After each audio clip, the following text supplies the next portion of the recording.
فقد افترى إثما عظيما. Assalamualaikum warahmatullahi wabarakatuh.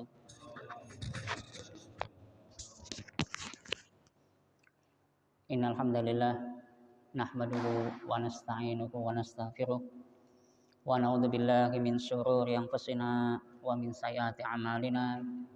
May yahdihillahu fala mudhillalah wa may yudlil fala hadiyalah.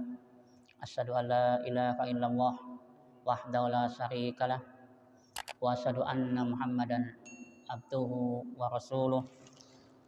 Qala Allah Ta'ala ya ayyuhalladzina amanu taqullaha haqqa tuqatih wa la tamutunna illa wa antum muslimun.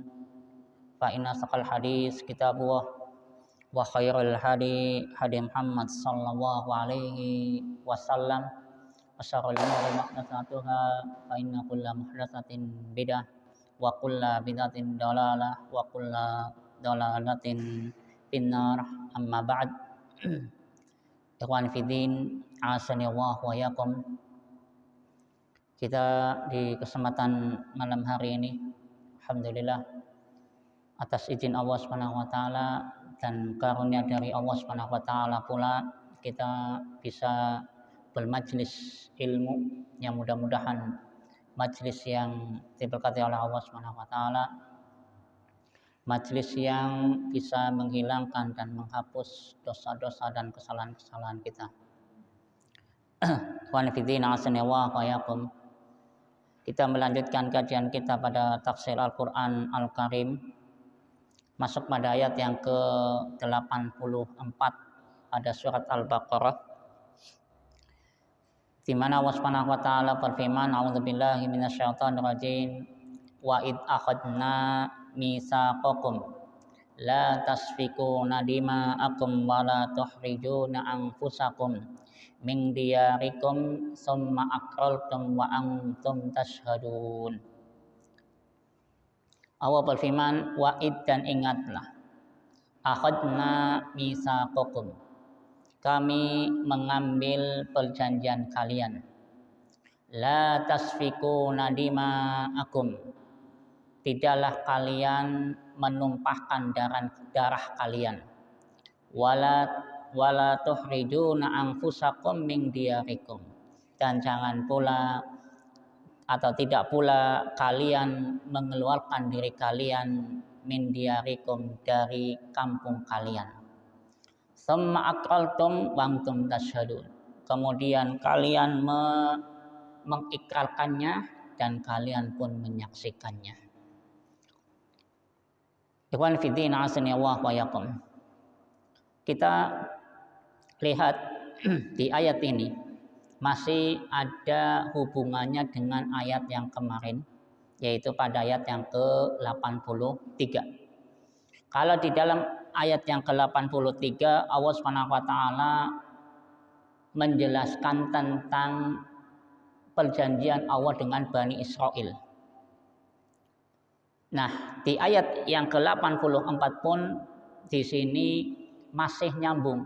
Ada perjanjian lagi antara Allah Subhanahu wa taala dengan Bani Israel. Makanya di ayat ini para ulama berselisih pendapat tentang khitab atau orang yang diajak bicara di dalam ayat ini. Kalau di ayat 83-nya Allah menyebutkannya Bani Israel. Sedangkan di ayat 84 ini Allah mengatakannya mitsaqakum, perjanjian kalian. Nah, para ulama di sini berselisih pendapat. Kumnya di sini mitsaqakum, perjanjian kalian. Kata kum atau kalian di sini itu untuk siapa? Ada yang mengatakan kum atau kalian di sini adalah Bani Israel di zaman Nabi Musa alaihi salam. Ada yang mengatakan mitsaqakum, kum di sini, kalian di sini adalah Bani Israel atau Yahudi di zaman Nabi Muhammad sallallahu alaihi wasallam. Tentunya di ayat ini adalah tetap ada hubungan dengan ayat sebelumnya. Dan ini masih menjadi perjanjian Allah Subhanahu wa taala dengan mereka, yaitu Bani Israel. Nah, perjanjian ini pun kalau kita perhatikan adalah juga ada pada syariat Nabi Muhammad SAW, yaitu la tasfikuna dima'akum. Yaitu apa? La tasfikuna dima'akum. Tidaklah kalian menumpahkan darah kalian. Jadi perjanjian Allah Subhanahu wa taala dengan Bani Israel adalah bahwa Bani Israel itu tidak boleh saling membunuh. Tidak boleh saling membunuh, menumpahkan darah. Allah mengatakannya la tasfikuna dima'akum, yaitu tidak boleh menumpahkan darah kalian. Kemudian wala tuhrijuna anfusakum. Yang kedua adalah tidak bolehnya mereka mengeluarkan dari kampung mereka sendiri. Nah, berarti ayat ini menjelaskan pada kita yaitu satu hukum yang jelas, yaitu apa? Hukum tentang tidak bolehnya membunuh jiwa seorang mukmin. Perjanjian Allah dengan Bani Israel adalah la tasfikuna dima'akum. Janganlah kalian menumpahkan darah kalian. Tidak boleh la tasfikuna, tidak boleh menumpahkan darah. Nah, ayat ini menunjukkan apa? Bahwa darah seorang muslim di sisi Allah itu sangatlah mulia. Darah seorang muslim di sisi Allah sangat berharga. Sehingga apa? Tidak boleh ditumpahkan. Bahkan digambarkan ketika seorang membunuh seorang muslim, faka'annama qatalan nasa jami'a. Seakan-akan dia telah membunuh semua manusia. Ketika seorang muslim membunuh satu orang muslim, maka seakan-akan dia telah membunuh seluruh manusia. Ini menunjukkan apa?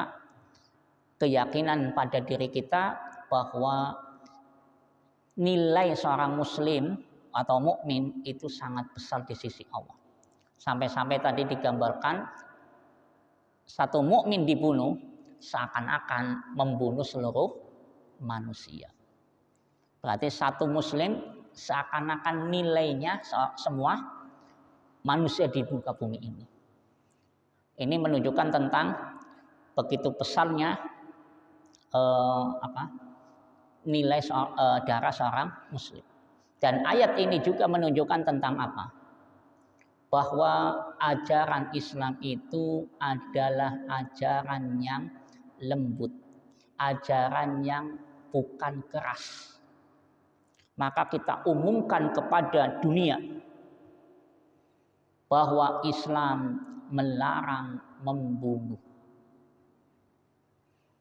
Islam adalah ajaran rahmatan lil alamin. Sehingga Nabi Muhammad SAW pernah menyebutkan dalam hadisnya adalah kata Nabi, la zawalud dunya ahwanu indallahi min qatli rajulin muslim. Sampai-sampai Nabi mengungkapkan la zawalud dunya, betul-betul hilangnya dunia seluruhnya itu ahwanu indallah, itu lebih hina, lebih ringan daripada seorang muslim yang telah terbunuh. Nabi pun sampai mengungkapkan hilangnya dunia itu lebih ringan daripada dibunuhnya seorang muslim. Ini memperkuat kembali. Dalil ini memperkuat apa? Bahwa betul-betul Islam itu memperhatikan hak-hak orang lain. Kalau bicara HAM, maka Islam yang nomor pertama. Kalau bicara HAM, berarti Islamlah ajaran yang paling nomor pertama dalam hal urusan HAM. Walaupun dalam semua urusan, Islam yang terdepan dalam membimbing aturan-aturan yang baik. Salah satunya ini, membunuh seorang muslim. Maka hukum rimba itu tidak ada dalam Islam. Ya kan? Yang kuat yang akan menguasai yang lemah. Di sini tidak. Semua muslim punya hak untuk dijaga. Semua mukmin punya hak untuk dipelihara, untuk dilindungi darahnya. Ya kan?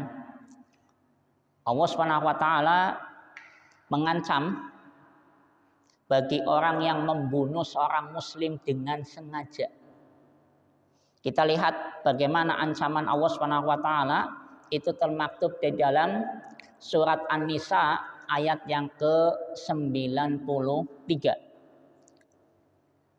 Allah berfirman di sana, "Wa may yaqtul mu'minan muta'ammidan fajazaa'uhu jahannam khalidan fiha wa ghadiballahu 'alaihi wa la'anahu wa 'adda lahu 'adaban 'azima."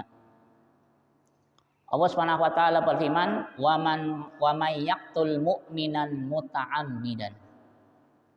Barang siapa yang membunuh seorang mukmin muta'ammidan dengan sengaja, maka apa kata Allah? Fajazaa'uhu jahannam.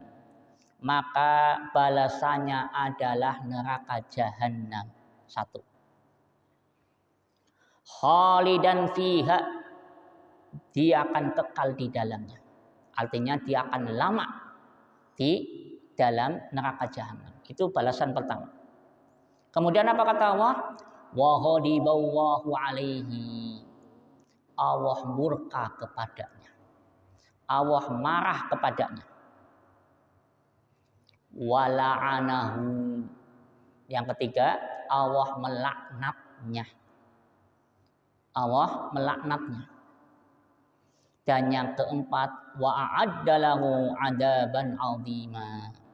Dan Allah siapkan baginya adab yang agung, adab yang besar. Jadi kita lihat ternyata Allah Subhanahu wa taala mengancam 4 balasan, 4 ancaman bagi orang yang membunuh. Allah katakan fajazaa'u jahannam. Balasan dia adalah di neraka jahannam. Yang kata Allah khalidan fiha. Dia akan lama di sana. Bukan sehari 2 hari, bahasanya adalah lama. Khalidan. Khalidan di sini tidak diartikan kekal, tapi di ayat ini diartikannya adalah lama. Dia akan lama di sana. Kenapa diartikannya lama, bukan selamanya? Karena tidak ada lafaz abadan. Khalidan fiha tidak ada di ayat ini abadan. Maka para ulama menjelaskan arti di ayat ini adalah dia balasan di neraka jahanamnya dia akan lama. Karena yang kekal itu hanya orang-orang yang musyrik, orang kafir. Pembunuh, Allah katakan dia masuk neraka tapi khalidan fiha, yaitu lama di sana, bukan kekal. Ini yang harus kita pahami. Kemudian balasan di ayat ini adalah mereka mendapatkan apa? Wa ghadiballahu 'alaihi. Allah murka kepadanya. Bayangkan kalau Allah murka, kira-kira ada yang bisa nolong apa tidak? Enggak ada. Kalau Allah murka kepada seseorang, maka walaupun seseorang menghalang-halangi, semua manusia pengen nolong orang ini yang dimurkai oleh Allah, nggak ada yang bisa menghalang-halanginya. Jadi bahasa ayat ini adalah Allah murka kepadanya, Allah marah kepadanya. Wala'anahu, dan kemudian Allah pun melaknatnya. Naudzubillah. Jadi begitu besar orang yang membunuh jiwa seorang muslim. Dosanya itu betul-betul besar. Bahkan kita tahu pula Nabi pun mengungkapkan membunuh satu jiwa itu adalah bagian daripada dosa-dosa besar. Ketika Nabi mengatakan ijtanibu sab'al mubiqat, jauhilah 7 hal yang membinasakan, 7 hal dosa-dosa besar. Maka ternyata Nabi dari menjelaskan dari 7 hal tadi adalah qatlun nafsi, yaitu membunuh satu jiwa. Berarti Nabi pun mengatakan adalah apa? Bahwa membunuh satu jiwa itu bagian daripada 7 dosa besar. 7 dosa yang menghancurkan, sab'a mubiqat. Kemudian ikhwani fiddin asani Allah wa yakum. Ayat ini juga di antara pelajaran dari ayat ini adalah apa? Bahwa ayat ini menggambarkan tentang yaitu persatuan seorang muslim. Bahasa dalam ayat ini tidak boleh menumpahkan darah kalian. Berarti satu jiwa dengan jiwa yang lain itu digambarkan satu tubuh. Islam mengajarkan ukhuwah, persaudaraan, sehingga tidak boleh saudaranya sendiri itu dibunuh. Dan Islam betul-betul ajaran yang apa?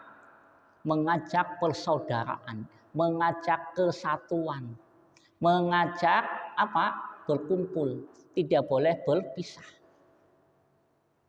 Itu ajaran Islam.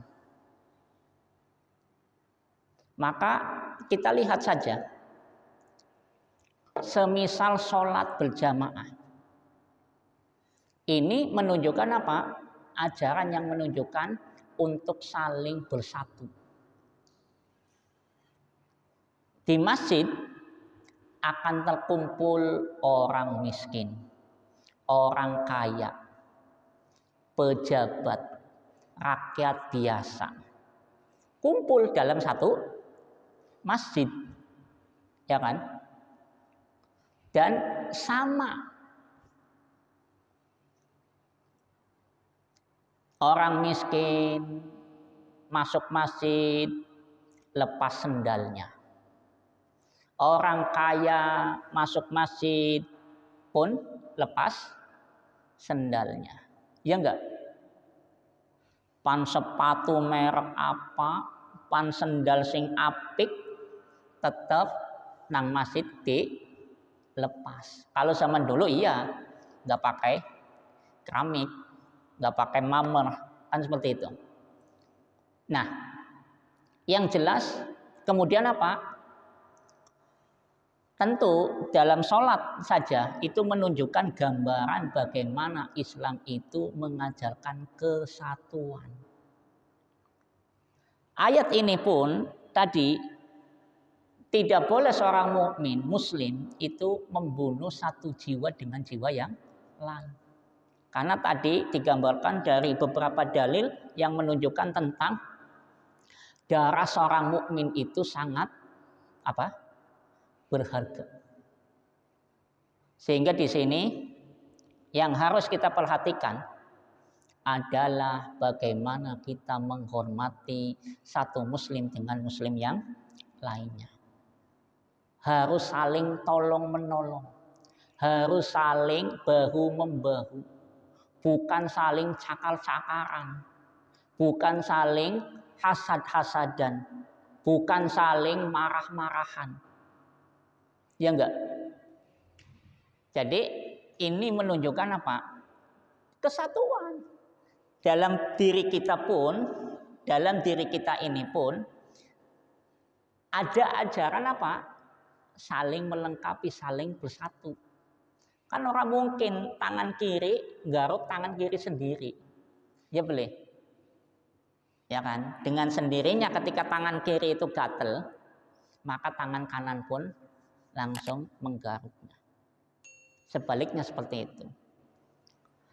Kaki, ketika kaki kanan melangkah ke depan, kaki kiri di belakang. Ketika kaki kiri di depan, kaki kanannya yang di belakang. Terus sambil bisa jalan. Kalau seandainya kanan terus, ya susah.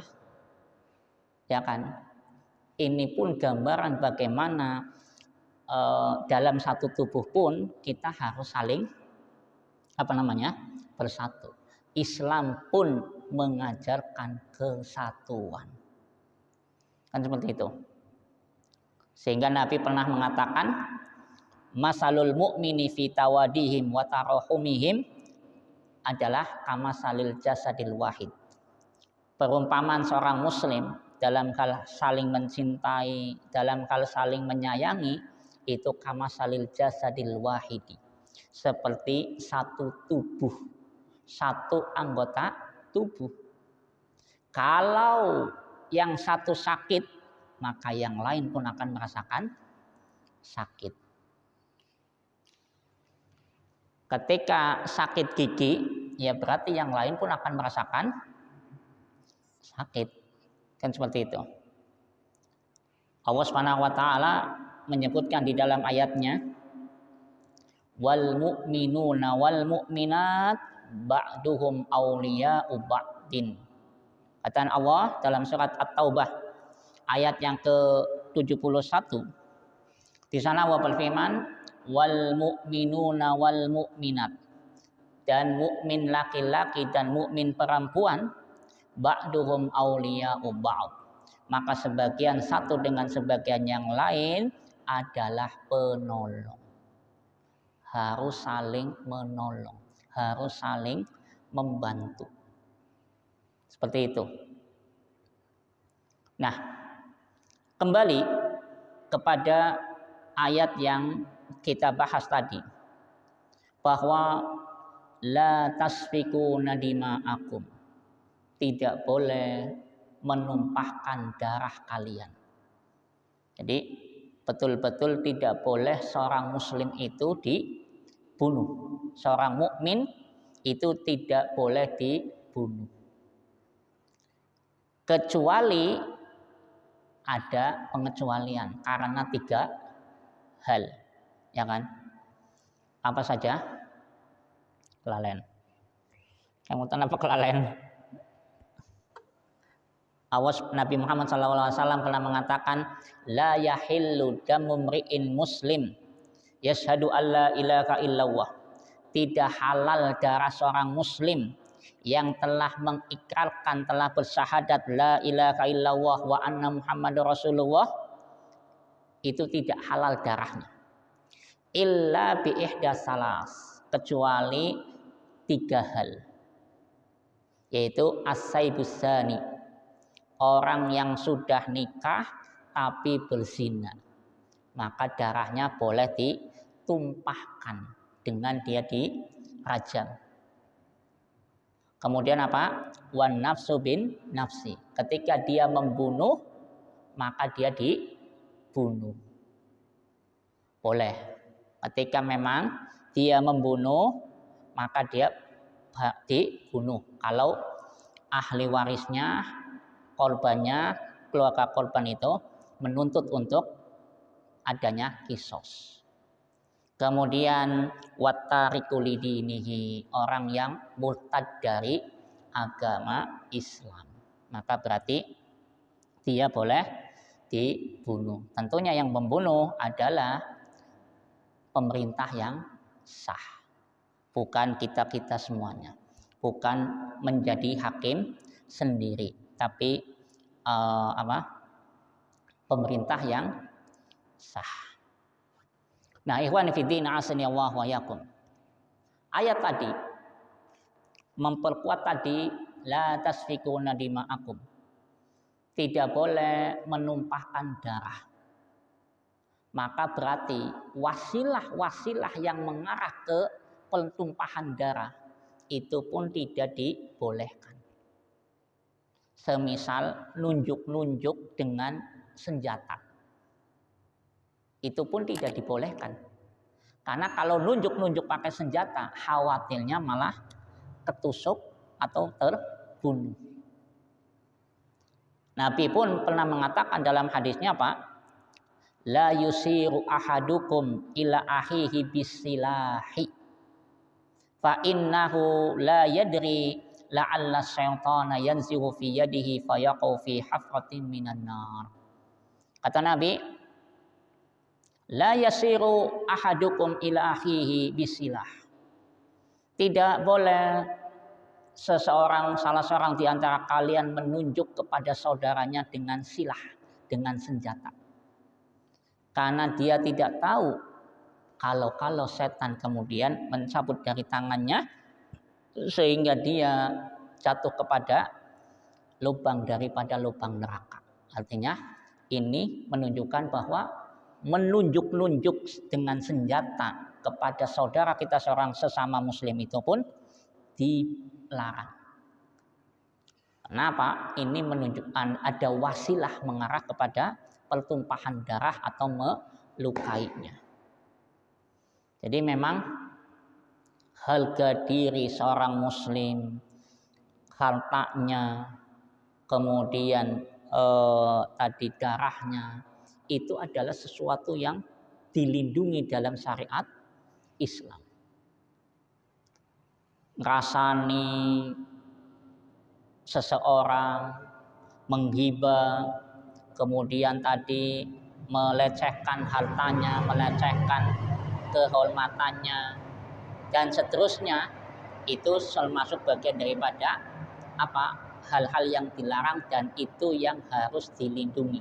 Karena Islam mengajarkan tentang 5 hal yang harus dapat perlindungan. Akal seseorang, kehormatan seseorang, harta seseorang, kemudian jiwanya tadi, darahnya, itu semuanya apa? Mendapatkan perlindungan yang tidak boleh dilecehkan semuanya.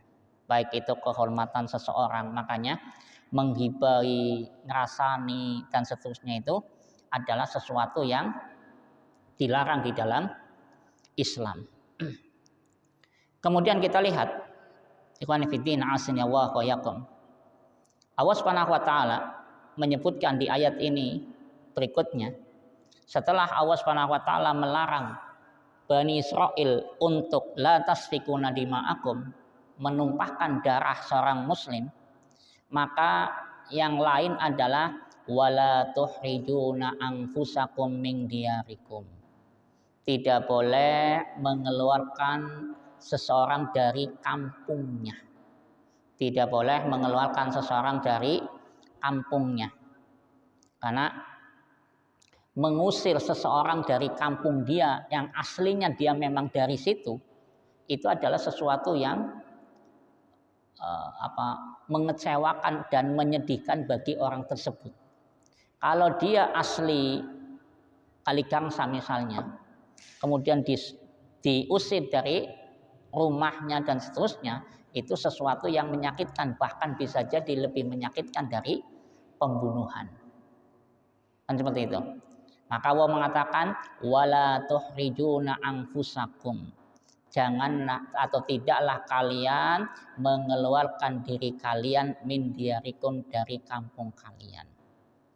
Nah, ini pun adalah termasuk bagian daripada perjanjian Allah Subhanahu wa taala dengan Bani Israel. Nah, kita perhatikan dari 2 perjanjian ini antara Allah Subhanahu wa taala dengan Bani Israel tentang bagaimana perjanjian ini, 2 hal yang menunjukkan tentang bagaimana hablum minan nas, hubungan seorang muslim dengan muslim yang lainnya, hubungan seseorang dengan seseorang yang lainnya itu harus betul-betul dijaga. Ya kan?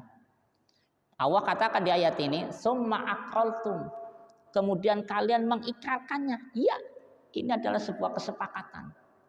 Dan Allah pun menegaskan dengan kalimat wa antum tashhadun, dan kalian menyaksikannya. Artinya betul-betul hubungan hablum minan nas, hubungan dengan manusia itu harus tetap kokoh. Ya kan?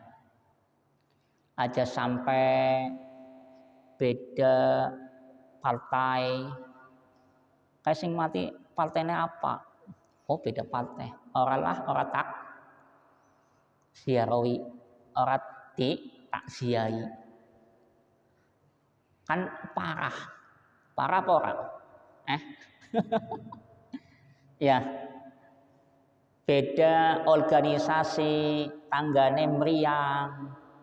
Ayo kita organisasi ini kae, partai ini kae, beda. Orang lah salah. Ya kan? Nabi saja terhadap orang kafir, ketika orang kafir itu sakit, ketika orang kafir itu kelaparan, Nabi datang.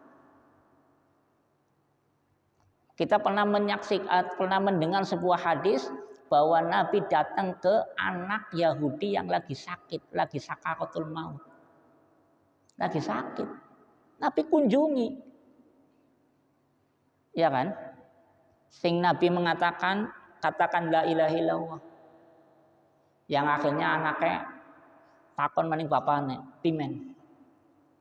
Maka bapaknya mengatakan ati Aba Qasim, turuti Abu Qasim ini.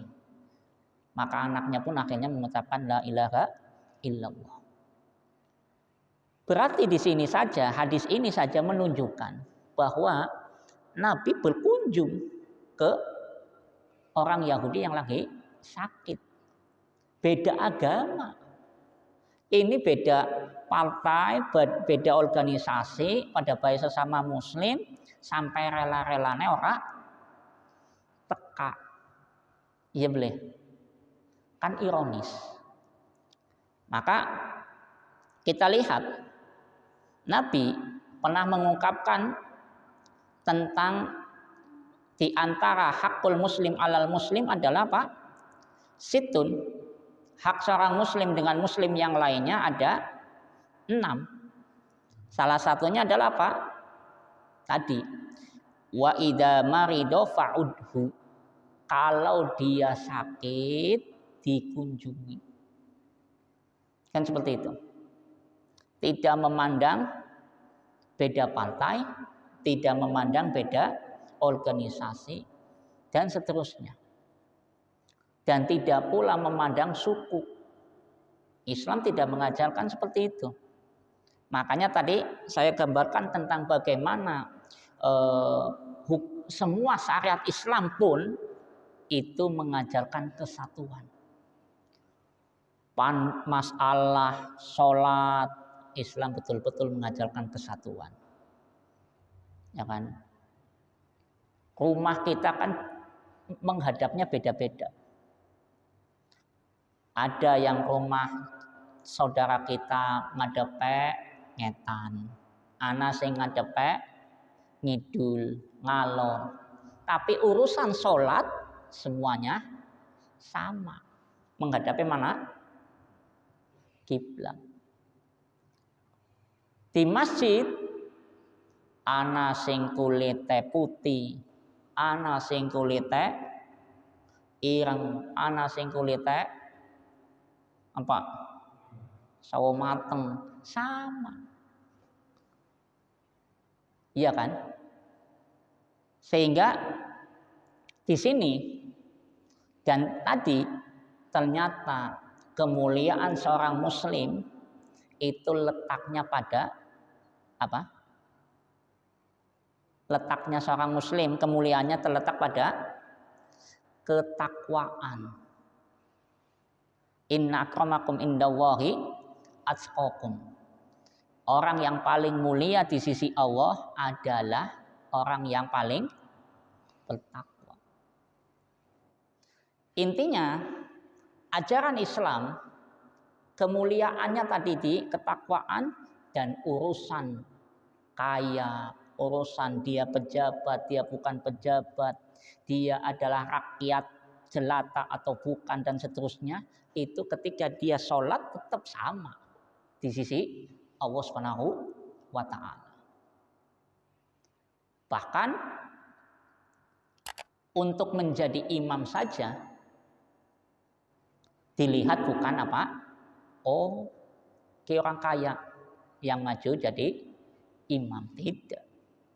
Oh, ini pejabat yang maju jadi imam, tidak. Tapi malah yang menjadi imam adalah siapa?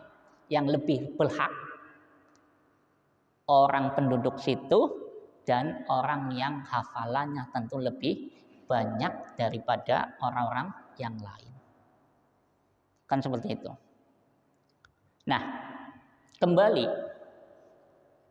dua perjanjian Allah Subhanahu wa Ta'ala dengan Bani Israil tadi, itu tadi tentang bagaimana hubungan seorang muslim dengan muslim yang lainnya, hablum minan nasnya itu adalah baik. Karena apa? Karena tadi digambarkan tidak boleh membunuh dan tidak boleh mengusir dari kampung kalian. Bahasanya adalah kalian membunuh diri kalian. Berarti satu jiwa dengan jiwa yang lainnya itu dianggap satu keluarga. Tidak boleh mengusir dari kampung kalian. Berarti satu kampung itu memang adalah apa? Yaitu satu ikatan atau satu keluarga atau satu hubungan tadi yang tidak boleh kemudian diusir. Nah, intinya adalah apa? Intinya ternyata betul-betul ajaran Islam itu adalah ajaran yang mengajarkan tentang kesatuan. Sehingga Nabi di waktu haji wada saja, salah satu wasiat yang disebutkan oleh Nabi ketika haji wada itu berkaitan apa? Berkaitan dengan hablum minan nas. Hubungan terhadap seorang muslim dengan muslim yang lainnya. Nasihat-nasihat Nabi di waktu haji wada itu kebanyakan tentang kaitannya dengan hablum minan nas. La tahasadu, jangan saling hasad dan jangan saling dengki. Kan seperti itu. Ketika tetangganya punya mobil baru, hasad, pengen apa? Mudah-mudahan hilang atau apa, dan seterusnya. Tidak senang. Hasad itu adalah pengen hilangnya nikmat pada diri seseorang. Nah, ini penyakit. Ketika seseorang sudah hasad, untuk bisa bersatu susah. Ketika seseorang sudah hasad, itu untuk bisa bersatu susah. Yang ada adalah pengen menjauh dan menjauh. Kan seperti itu. Wallahu a'lam wa sallallahu ala nabiyina Muhammad wa ala alihi washabihi ajmain. Subhanallah hamdika asyhadu an la ilaha illa anta astaghfiruka wa atubu ilaik. Assalamualaikum warahmatullahi wabarakatuh.